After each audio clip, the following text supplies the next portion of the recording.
This episode of Ange TV is brought to you by Tim Hortons, located at 3760 Boul in Dollard-Des-Ormeaux and 305 Rue Brunswick in Pointe-Claire, Quebec, Canada. Tim Hortons, always fresh, toujours frais. What's up, guys? We are live.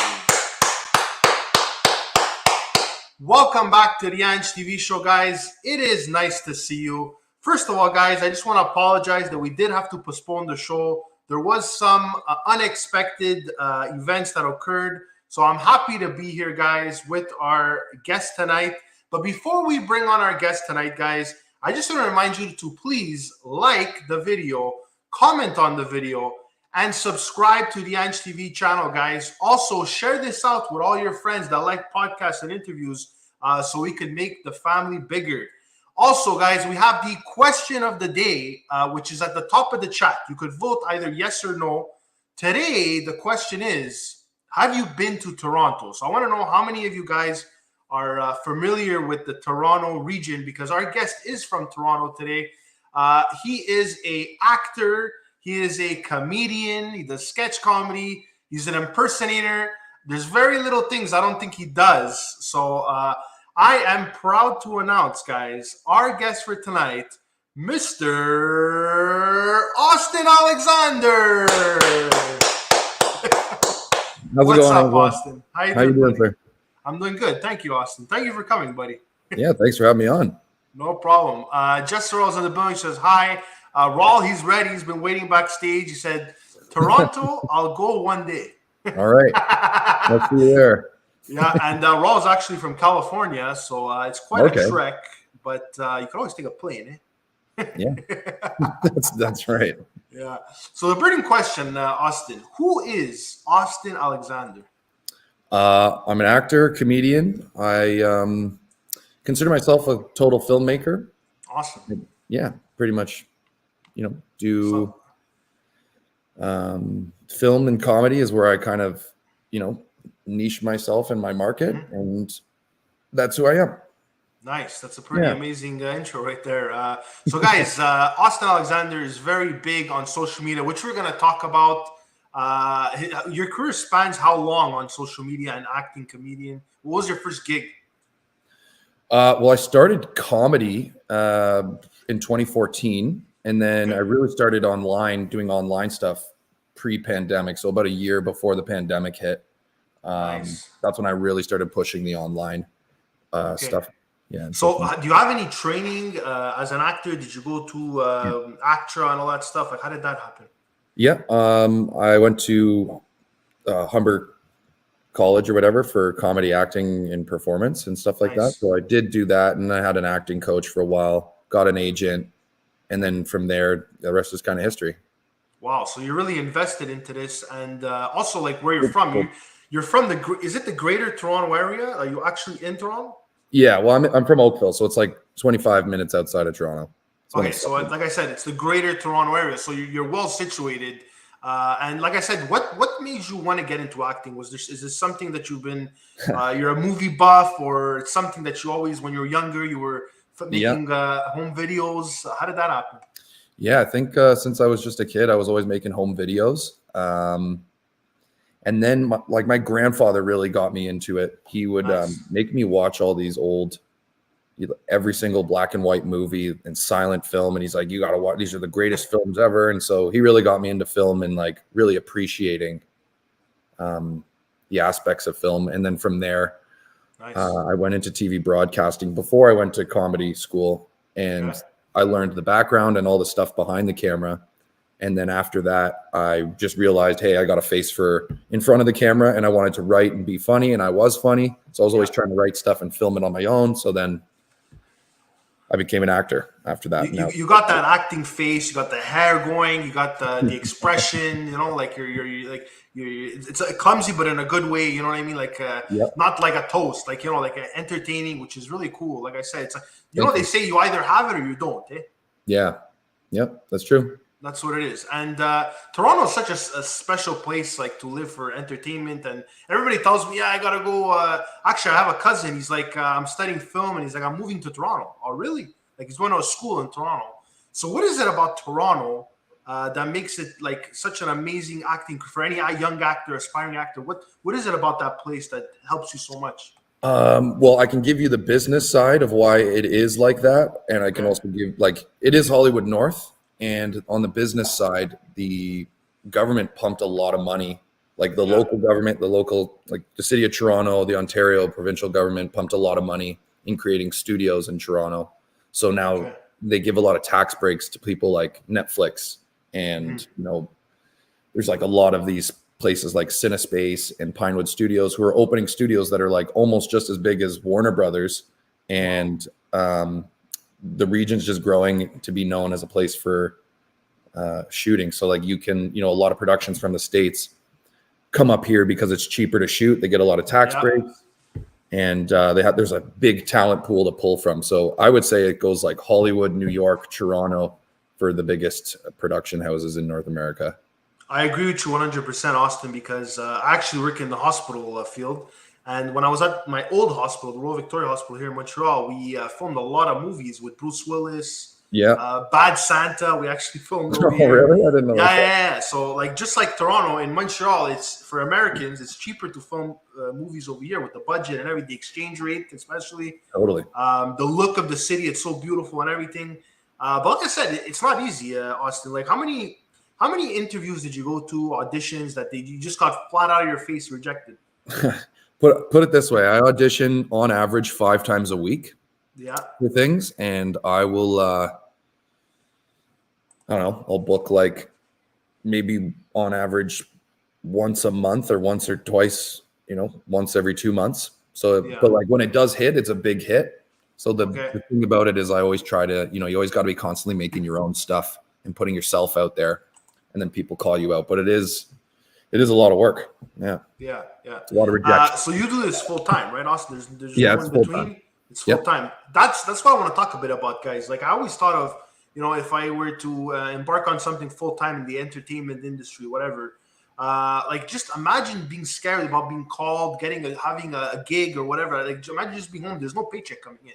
It's a scary thought, Austin. Like, does it come with time that it's just like, okay, you know what? I'm guaranteed gonna get something because I'm very known over here. People like to use me for advertisement.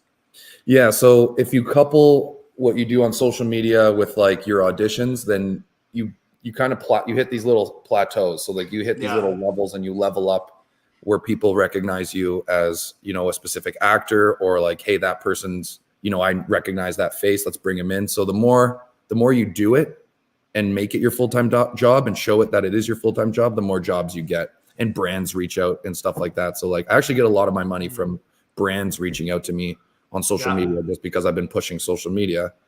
And then that in turn, I don't have to wait for auditions, but like if I don't get an audition, I'm not worried because I'm still constantly having a revenue stream coming in. And what's scary though is that I know there's a big push with social media. There's a lot of people doing it right now. What is scary? It's kind of like the competition, right? Because there's a lot of other people doing the same thing you're doing. You know what I mean? So it takes guts to do what you're doing. So I applaud you. Thanks, man. For that. And everybody knows, like, if you really want to make it in something, you got to take the risk. You do. Yeah. That's a big conversation I have with a lot of people. Just like, they're like, what do I do to get started? I'm like, just do it. Exactly. And another thing is that like a lot of people make videos on social media and they say, oh yeah, but he's not getting paid on Instagram, whatever. Yeah, but it's not about being paid or not. You have to have content and you have to keep it up. Well, like, okay, you'll get those sponsorship deals, but to get more of them, you got to keep your content. If you just stop your content, then people are gonna be like, what's the point of getting this guy if he's not active anymore? Exactly. You got to keep going. It's kind of like a, chicken or the egg thing. Catch 22. Yeah. Holistic Living with Abby Stalker Mom says, I love Toronto. That's interesting. I'm not sure where Abby's from, but it's pretty cool. That I think she's from the States. And she said she likes Toronto. Like Toronto's like the most known city in Canada for the Americans, right? I think so. Yeah, because of Raptors probably. Yeah, and they actually made the playoffs to Raptors. That's pretty cool. I know, the clinch. Yeah. So on to your comedy stuff, Austin. What makes your comedy unique? Why should people watch you over anything else? Well, my comedy is just my lived experiences, so I think that's what makes my comedy unique. And then I'm drawing from, my upbringing and stuff like that, like what was funny to me, Yeah. regionally, and like what's funny to me and my friends, and that's kind of where my comedy is situated. But I feel like that's what makes every comic different. Like, what is their lived experience, and can you relate to it? Yeah. Yeah. I have a question for you, Austen. Well, I have many questions for you, but I want to know something. Have you done stand-up comedy? Oh yeah. Yeah. How often? Like, how many times have you done it? I haven't done it in 3 years, like since the pandemic. But I'm going to be getting back into it. I just took some time off. I had this TV show I've been working on, a few TV shows actually.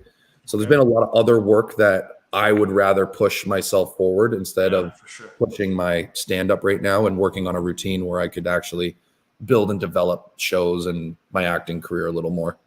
But I will be getting back into it. And you know what? It's interesting. Like, we all have our own projects. Like, I have another project with another channel. Actually, I have 3 channels. I have one of the collecting, and then I have one with my girlfriend. We do like reviews. Yeah. I have this. I'm a collector. Like, I have active collections that I have to finish.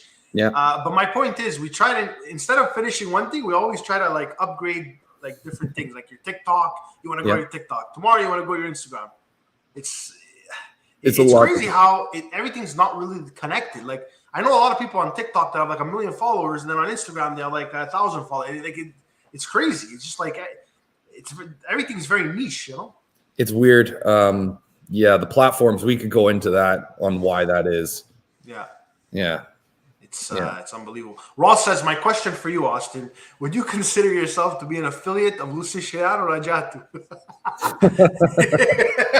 Is he asking if I'm Sicilian? Yeah, no. Do you know Lucy Siciliano Rajatu? No. Oh, really? Okay, because I figured you probably do. Because you like, are you very how do you say it? Do you know a lot of the comedians in Toronto, like stand-up comedians? I do. Yeah. Yeah, so Lucy Siciliano was for Toronto. He's a very big comedian for the Italian community. You know, like I don't know if you know Giuseppe the MC as well. I know Giuseppe the MC. Yeah. Oh, you know Giuseppe. Paul LaDuca is a content creator, very very good. I know him too. Yeah. Well. Yeah, he's got Paula and Stella, which is like an interesting duo. You actually have a duo. We're gonna talk about it in a bit for sure. Yeah. Written down with somebody we actually had on. But I want to know something. In 2018, I don't know if you entered it or you got chosen. You went to this Toronto Sketch Comedy Festival. And for those of you that don't know, sketch comedy, it's like, remember YouTube, the way it used to be, that people used to just do like funny, like kind of little skits? That's what sketch comedy is. And back in the day, it was much bigger than it is now, especially with all this metaverse stuff. But anyways, Toronto Sketch Comedy Festival. How was that, Austen? How did you get in? Tell me about it. That was a lot of fun. The festival's great. I've done it a couple times. You have to enter. You got to like audition and stuff. So like there's a night where you do like a showcase, and then you send a tape in as well. At that time, I was doing it with a friend of mine named Will French, and he's another comedian from Toronto. And we had a troupe called Dirtbag Cousin, and we did pretty well. We got, we did pretty well. Our show did pretty well, sold out all our shows during that time. So that was good. It was a lot of fun. I would do it again. So it was a good experience. You don't regret it. Totally. Was it was a stand-up gig, right? No, it's all sketch comedy. So like it was videos that you had to make, or? No. So like, you know, like SNL and shit. Yeah. Yeah, it was like that. But is it live, like in front of an audience? Yeah, like live. Oh, it's improv, basically. Yeah, but like written. It's all written out, so it's all scripted. And then you perform. Like we get 30-minute sets, and then you do like, you know, all your sketches within those 30 minutes. Okay, and there's a prize at the end or something, right? Yeah, we didn't win. Okay. Well, there's awards. You can win awards. So like there's, you know, the best of the fest, or like, you know, top sketch troupe or whatever, best foreign sketch troupe, stuff like that. Yeah. That's something interesting I wanted to talk about. We were talking a bit about like what people watch now and like what's in right now. And I noticed that like this is something I actually didn't write down, but I want to discuss it with you. the way like we watch videos on VHSs, or like there wasn't Netflix. Forget about streaming apps. It was you go to the movie store, you get a video, you watch it, whatever. A lot of it was kind of censored, I would say. Like most movies, there wouldn't be swearing and everything. Nowadays on Netflix, like I'm watching these Netflix limited series, and a lot of them they're just like they're throwing it out there that, like, you know, and like I mean I'm not gonna be like one of those angels, whatever, but I'm just saying like they normalize swearing, nudity. Stuff that wasn't readily available back in the days. Now it's everywhere. You go on Instagram, you look at a girl, a model, it's going to show you 10 million other models. You know what I mean? It's just like, it's crazy to think. Like when I was growing up and the generation right after me, I was like, why are these people like that? Why is it so open, whatever? And now seeing like the 2022, like teenagers now, I'm like freaking out. Like I can't believe how open it is. You know, I don't know if you get that sense. Like they're all like, I see girls in the metro. They're all dressed like Charlie D'Amelio. They're either dressed like Charlie D'Amelio or like Kim Kardashian. It's incredible how one person could be a fashion icon for a generation. Yeah. Like, you know, I'm sure when it was back in the day, Marilyn Monroe, everybody wanted to look like Marilyn Monroe. So I think it's history kind of repeating itself. But it's crazy how people are so glued to celebrities, glued to like these Netflix shows are so powerful, my friend. The person could have like 200 followers. In a week, they have 1 million followers. Like it's unbelievable. And you don't even have to be the main character. If they like your personality, they're gonna follow you, right? It's true. It's just insane. Jess Sorrell's in the building. He's from Australia. What's up, Jess? She says hi, Austen. Hi, Jess. Are you aware of do you know Jess Sorrell? Have you ever seen her?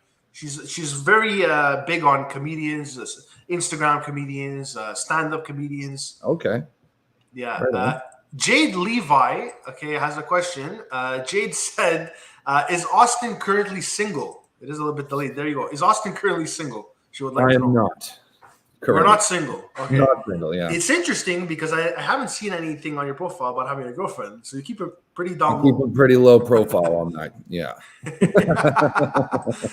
Hey, Real Talk with Mimsy Limbs is here. That's interesting.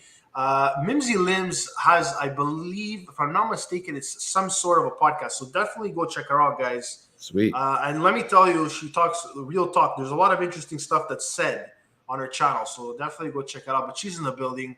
What's up, Mimsy Limbs? So my next question for you, Austen, is that you're also an impersonator. Okay. Yeah. So tell me about being an impersonator, who you impersonate, and do you have your own characters? Yes, I have a lot of my own characters, but I'm known for imitating Justin Trudeau. Yeah. I got the look and the hair, and I do a Justin Trudeau pretty good. I can do what's his name? Matthew McConaughey, pretty good. Nice. Basically pretty much people who look like me. Who's the other guy? Jordan Peterson. I can do. I try and pick people. I can pretty much impersonate anyone I want to. I just need time to practice. Okay. Now, what do you need to be, like, if somebody wants to be an impersonator, what do you need to make a good impression? Is it the voice, the breathing, the hand gestures? So, okay. If you can't, my clown teacher actually taught me this. If you can't, yeah, that's funny, right? There is a clown. Clowning is like a serious thing. It's very, clowns are funny. Not in the literal sense, but literally. If you can't get the vocal tone down, get the body down. So what is the body? How do they act like the body way? Because you're not always going to be able to imitate the voice perfectly.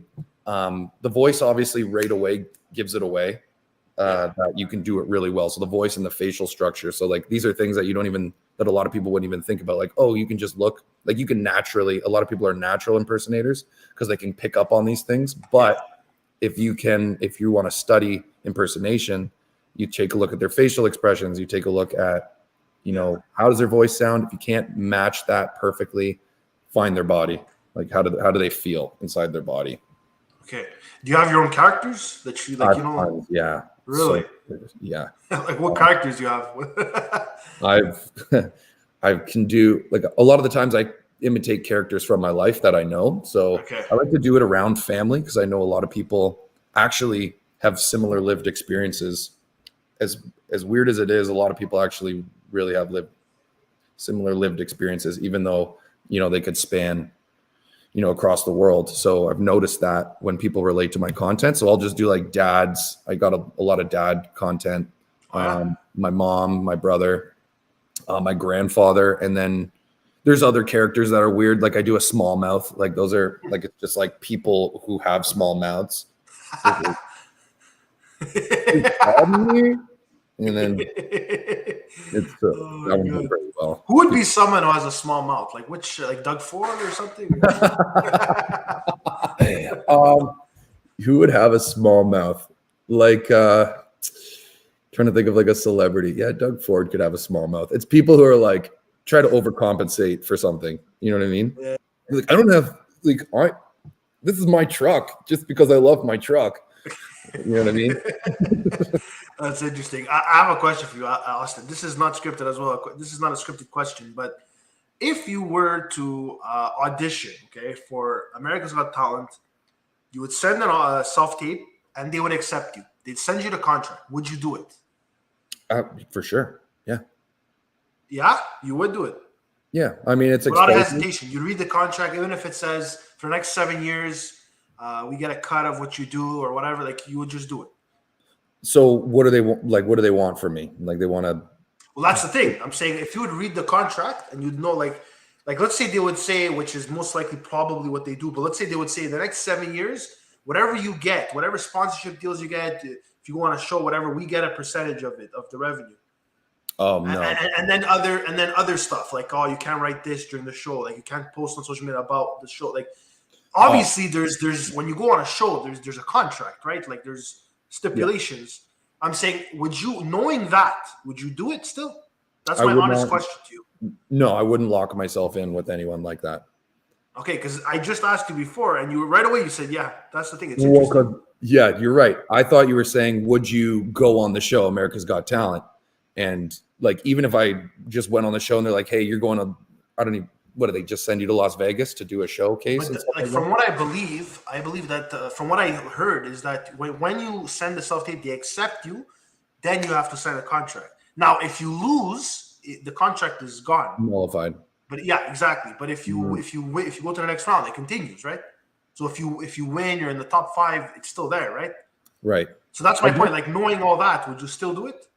It depends really what they would be like. What I'd have to weigh my benefits. Okay, because to me, it's more of like do you have the guts to do it? That's what I'm trying to say. Oh, yeah, no problem. Yeah. The only thing I would be worried about is like somebody's hand in my pocket, if that's what you're saying. Like I wouldn't want somebody's hand. Okay, that's very understandable. But all I'm saying is that would you have the balls to just go there and like, yeah, I'll do it, no problem. Because a lot of people, they do all the process and then they're like, I don't know if I could do it. Like they get nervous or they. They think they hear about all the people that went on and they lost right away or whatever. They made a fool of themselves. I was just curious to know if you would actually go because I'm saying like I encourage everybody if they have a talent, whatever you want to go on for, let's say impersonation comedy, to do it. It's an opportunity of a lifetime. How could you say no? How could you back down now? Yeah, I've kind of rid that from my mental state, like being nervous and not taking opportunities and stuff like that. Like it doesn't. I don't feel that way anymore. Like I don't feel a sense of rejection if somebody says no to me anymore. I'm like, okay, just wasn't the right time. And then I just keep going. You just got to keep going. And you're also like you're in your 20s, I believe, right? I'm 31. 31. Okay, well, I'm 30. But my point is like you're established. It's not like you're nervous. It's like you have to go to school, whatever. All that's done with. So it would be a really good opportunity. And maybe that's something you could explore, right? Talent shows, stuff like that. Why not? Yeah, I totally would. Like those boosts are just like okay. Sometimes it doesn't really pan out, but a lot of the times the exposure is just like phenomenal. Just getting on the show and auditioning, like what I would do. Do you want to know what I would do? I would go on that show and make a fool of myself purposefully. Of course, and a lot of people have been doing that. Did you hear about the guy? I can't remember his name. He dresses up all the time. He goes on there. Can't remember his name. Every year he goes on America's Got Talent and he dresses up as something and he does something stupid. Yeah. Setward. Is that his name? Okay. Something Setward. He goes on. He goes caca. He goes on with a bird thing and like every year he has something special like that. Then one year, I think it was last year, he actually made it to the next round and then like he just lost. But like people were commenting on YouTube, they're like, this is funny stuff. It's because you guys don't laugh at this. You're so serious, or else it would be really good, you know? Right. And that kind of sucks about these shows is that a lot of it is voted on. It's like a popularity contest. Ross says 31 years young, by the way. Yeah. Yeah, you don't look a day past like 22, dude. Like I want to give you 22. I get that. I get that quite often. So okay, that's interesting. Okay, so now on to like social media, uploading the reels, getting the more the exposure and stuff. I want to know behind the scene, like how do you do this? You take a day, like you brainstorm, then you start filming a bit, or do you like completely like practice? Like how does that work? It sometimes comes to me in different ways. The main way is like I know I have to put out a video a day, so I'll establish, okay, you know what, I got these characters, and then I'll choose which situation to put them in. So like, let's say I have my hockey coach character that I want to do, and it's like, okay, what's a situation I can put him into? Oh, hockey coach talking to parents. So now it's like, okay, now it's easy for me to write and think of all the things they would say to, like a hockey coach would say to a hockey parent, you know, and then you could add like, oh, sorry, your son was cut from the team, blah, blah, blah. You know, and then that kind of grows from there. If it's something new that I don't know, I'll call a friend of mine or somebody who I know who's like in that industry. Like say I wanted to do a finance guy, which I'm not in finance at all, but I have friends who are in finance. So I would call them up and be like, yo, hey, what's funny about finance? Or like, what do people say in finance? Like what would they find funny? So it ends up being niche for them, but yeah. So you do your research for sure. Yeah, I do my research. Yeah. Yeah. Yeah. Okay. And does it take long to film it, or like do you edit it a lot? Or it depends. Some typically it's like a 2-hour process to make one Instagram video for 60 seconds or less. But you see, 2 hours out of your day is a lot if you think about it. It's a lot, but it's my full-time job. So I wake up and know that, hey, I'm going to have to get this done. So I block out those 2 hours of the day knowing that that's going to get done. That's what you got to do. Like I was doing a web series called The Unknown, and it's about mysteries. I'm at season 2. I thought season 2 would be longer, but now I'm aiming for like limited series like Netflix, 4 episodes. Because most people don't have the time to watch more than that. Right. Totally. You know? Yeah. And like I was saying about the 2 hours, like, you know, you gotta, depending on your situation, if you have kids or not, you work. Some people work, then they come home, they wash the dishes, you gotta cook, you got family things. There's so many things you gotta do. But it's like you were saying, you can't be lazy. You have to put it in your head. Like, don't procrastinate. Just get it done, and that's it. You know? Yeah.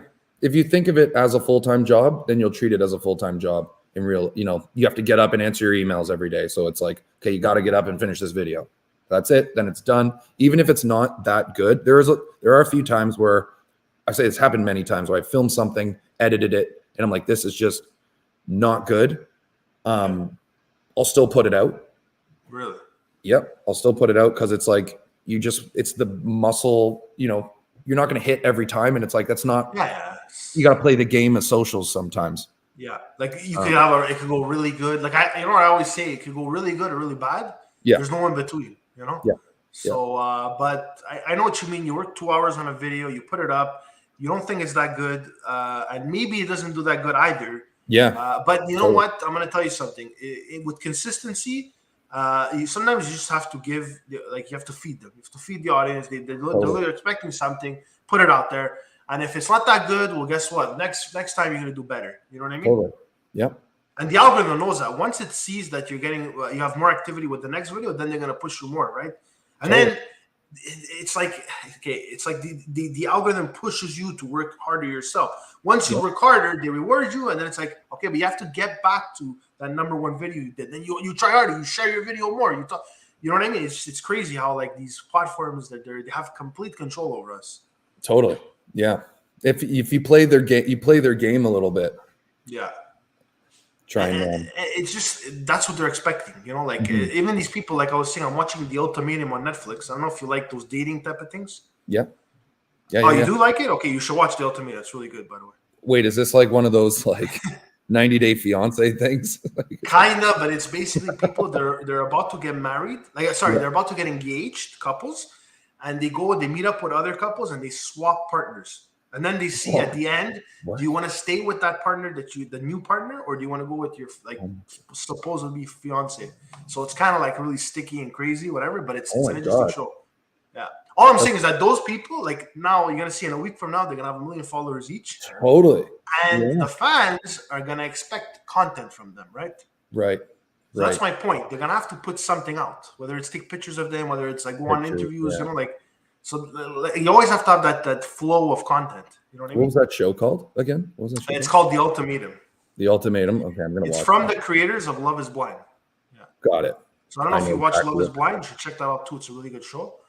I've seen it kind of like killed all the other dating shows. That's the funny thing. Right. That's the power of Netflix. It's just so strong, you know. Yeah. So you have your own creations, like for acting. You were part of a mini series called Butters. Yeah. What is that about, Austen? So that is a web series that I have co-created and produced. Okay. It's a workplace comedy about a dispensary that takes place in Mimico, Ontario, which is essentially like the factory region of Toronto. And it's about a marijuana dispensary, and it's 8 episodes. It's a comedy coming out hopefully in November. I'm now in post. We filmed it all 16 days in January during that like lockdown that we had. And it's actually pretty interesting. The day we went into lockdown was the day we started filming.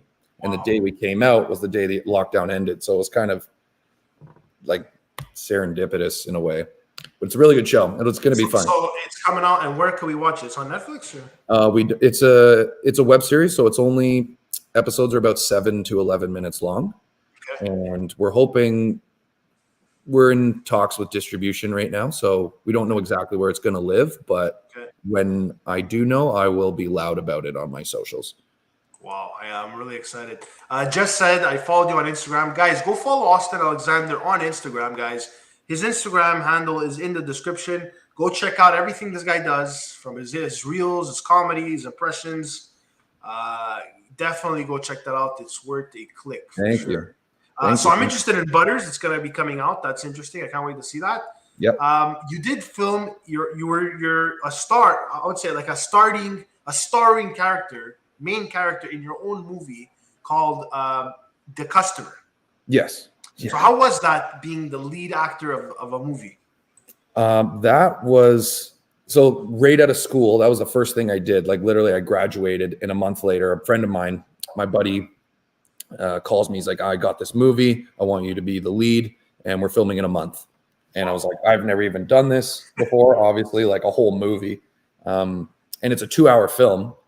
And it was a good experience. Like, I think it was nice to be able to do that with friends that I knew. So like building the movie and making the movie was nice to do that with friends in a first time experience, because then I didn't have to, I could make those mistakes and not feel pressured and not like be detrimental to my, career or anything. So looking back at the movie now, I'm like, oh God, I can't watch it. I can't watch the movie at all.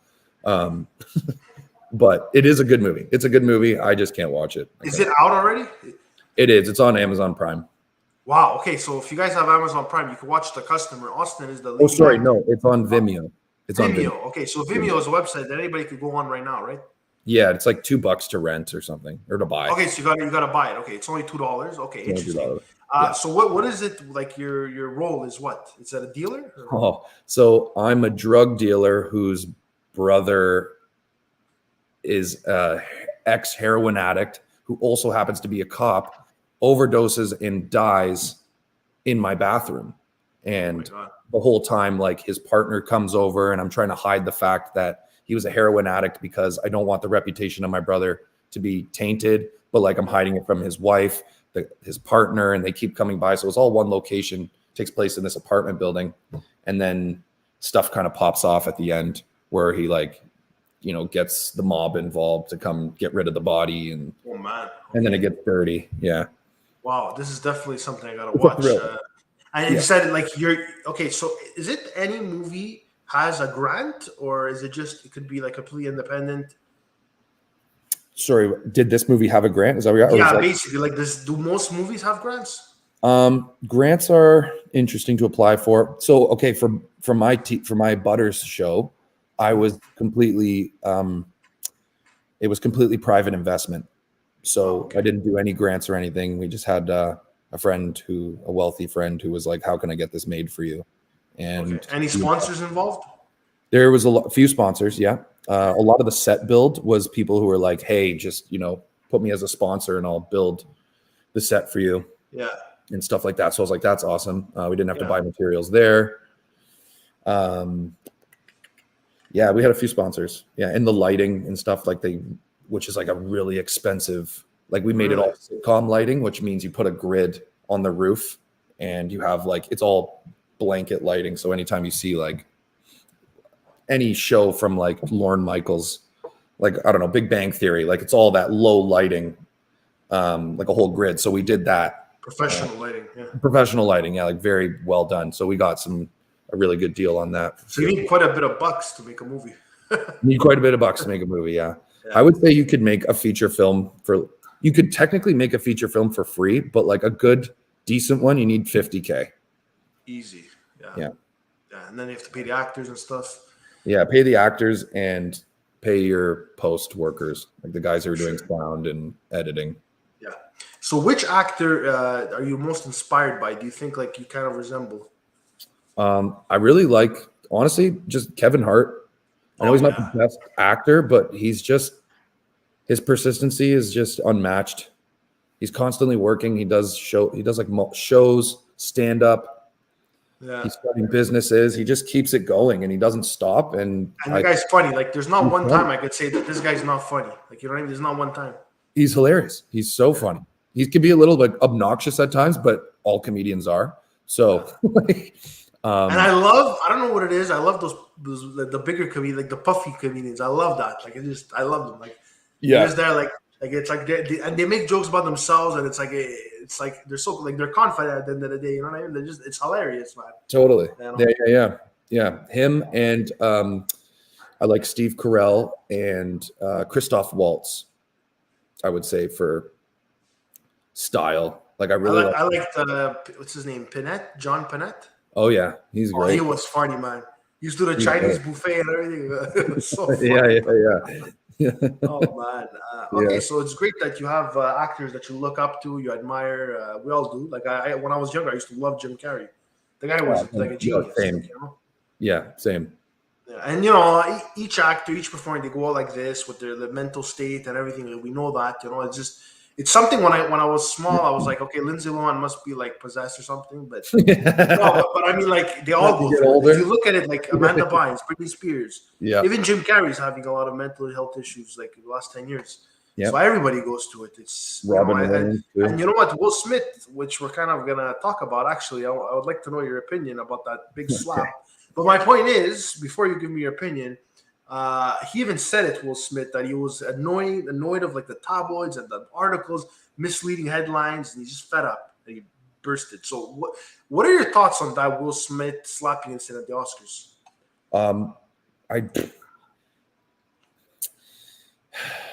You can't hit a comedian for telling a joke. Yeah, exactly. I don't think he had no right to do that.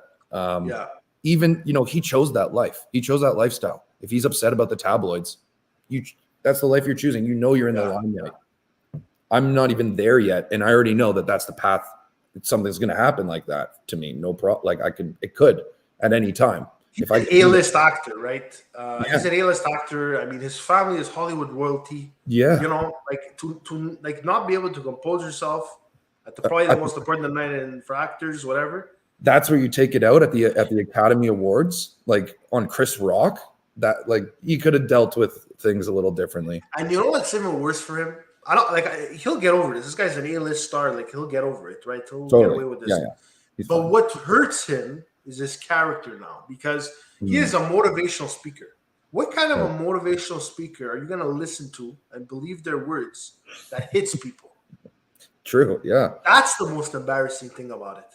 Yeah. And he even preached when he got the award. He preached about how you gotta go with love and not hate and hitting and violence, and he freaking hit somebody. So you know what I mean? Yeah. What's up? Adventures with Eminem is in the building. Said, hey, Ange, sorry I'm late. What's up, Adventures with Eminem? We've been talking to Austen Alexander. We're on 40 minutes right now about his career, his acting, his impersonations. Definitely check him out. And if you did come late, guys, rewatch this interview. It's awesome.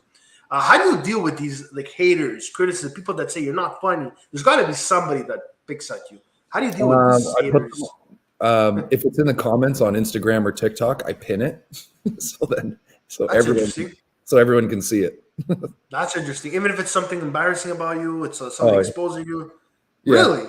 Yeah. Could be the worst thing in the world. You're gonna pin it. Yeah.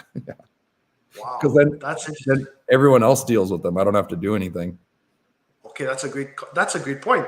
They're gonna get all kinds of replies saying, that's not true about it and whatever. They're gonna self-police, right?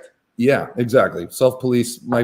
The following that I have will go off on them typically, so I don't have to do anything. And then they end typically deleting the comment. Yeah, they'll probably end up deleting with all the hate they got. Yeah, if you can laugh at yourself, then no one can really like that. If you could just like brush that off, okay, whatever.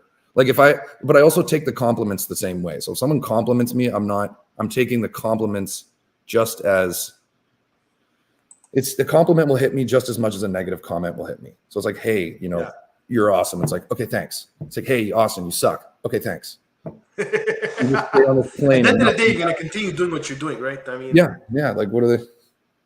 Like at the beginning, I was starting YouTube. And I used to be on YouTube every day practically when I was really pushing to get monetized and stuff like that.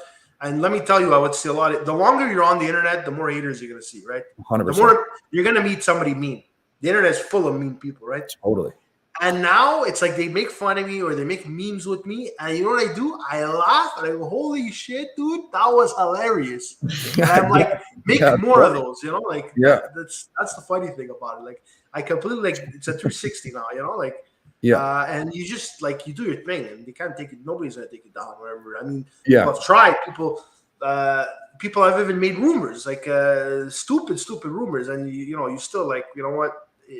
The people that know me know who I am and know what I'm about, and they won't believe that anyways, right? Exactly. Yeah. Don't just brush it off. Yeah. They don't deserve your energy. Yeah. So I was talking about a duo that you have with actually marc-anthony Synagogue. We've had him on. What's that about, that Mark and Austen channel you got going? Yeah, so that's a YouTube channel we started together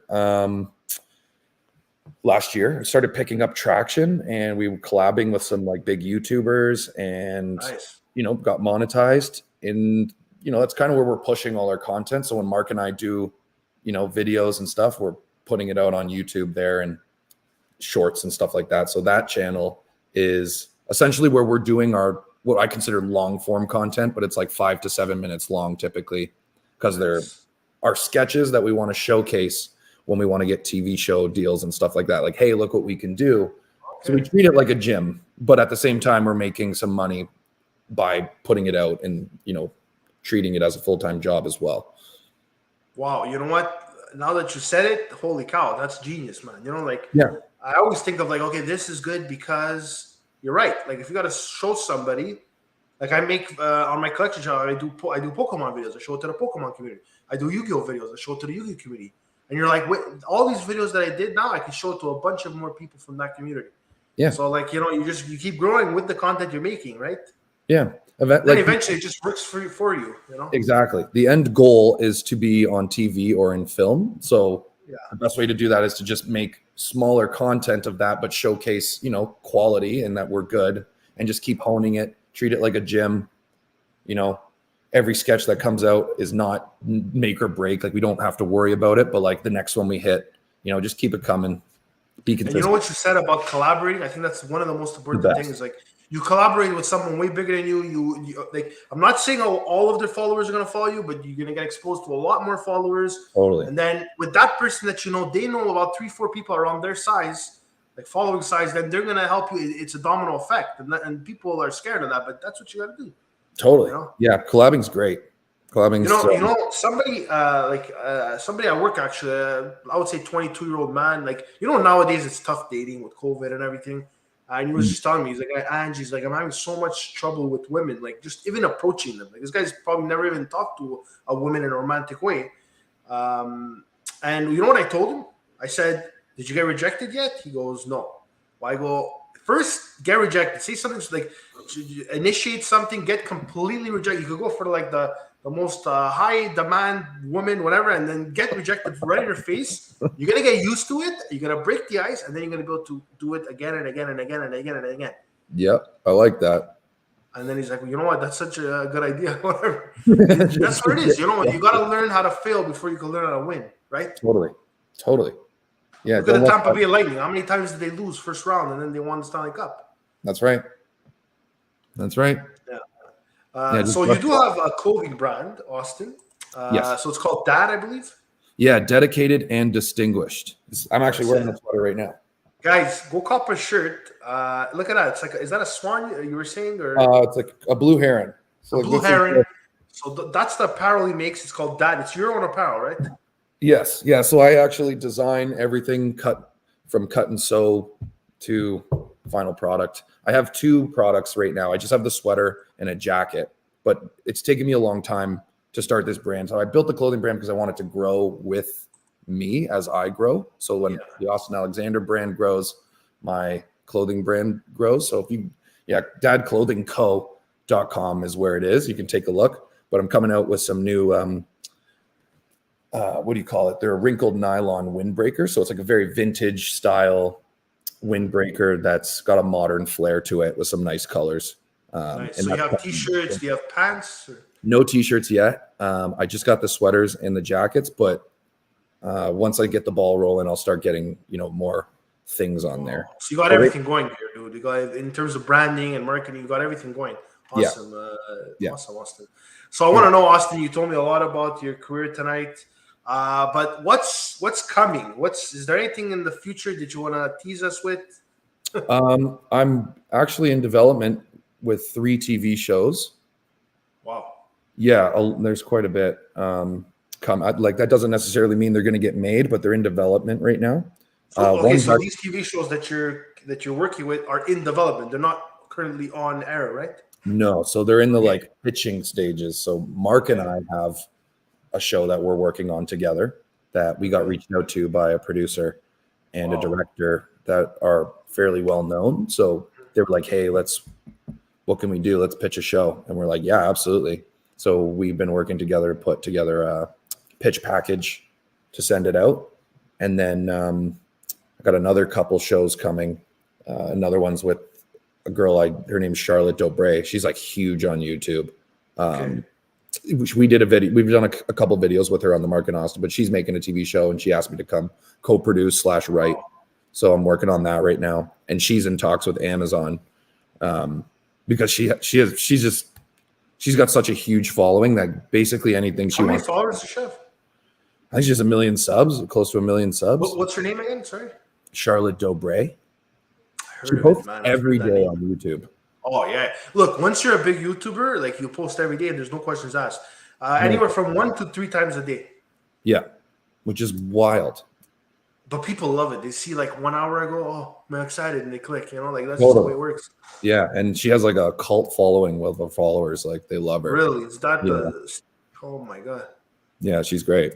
Yeah. That's pretty much you're living like in Hollywood and you're collaborating with all the other YouTubers, you know what I mean? Yeah. You gotta live in a certain place where you could reach out to a lot of people. And like you have the team with you, because to put out 3 videos a day, you obviously need to have an editor, right? Yeah, she's got like 8. 8 literally. editors, man. Just give me one. Yeah, exactly. Yeah, I'm in the same boat right now. And that's the thing about I do live, but when it comes to editing, man, takes a lot of time. Really draining, dude. It's a lot of time. Editing's just tedious. Yeah. So those are the upcoming projects at the moment. Okay, perfect. Yeah. Awesome, Austen. Austen, thank you very much for coming on. You've been amazing. Let's give you a round of applause. You answered all the questions perfectly. I learned quite a bit from you as well, so that's pretty interesting. Thanks, Ange. Guys, thank you very much for coming. If you just missed the interview or you came late or whatever, please check out the replay, guys. It's obviously on YouTube. It's gonna be uploaded. So I want to thank Austen for coming. Guys, next week we have Josh Coates on the Tuesday. He's actually he kind of went a bit I wouldn't say viral, but he was like a sensation on TikTok of just dancing to random music. So I'm going to see what Josh Coates is about. He's a friend of Frankie McDonald as well, so that's pretty interesting. And then on Thursday, we have a kind of like a surprise extra episode with Lucky Harmon, guys. I don't know if you guys have seen The Fate of the Furious and the other Fast and Furious movie, but he's been on that movie. He's an actor. He's been on a lot of. He has quite a big following as well too. He's an Irishman too, which is really cool because we have a lot of Irish followers here, so that's pretty interesting. So stay tuned for that, guys. That's Thursday. The real Lucky Harmon on Instagram if you want to go check him out. Then we have David Sean the week after, and then we have a comedian as well in May, Charles Daglian from Montreal. He's very funny. He's Armenian. This guy's hilarious. If you ever come to Montreal, Austen, you have to meet this guy. He's just chill. He's hilarious. You know? Love to. Like these comedians, I just want to like shoot the shit with them and like hang out with them. They're so funny. You know? Totally. I love comedians. So anyways, guys, me and Austen are signing out, guys. Take care. Ciao. Ciao. Thanks, Angela. No problem.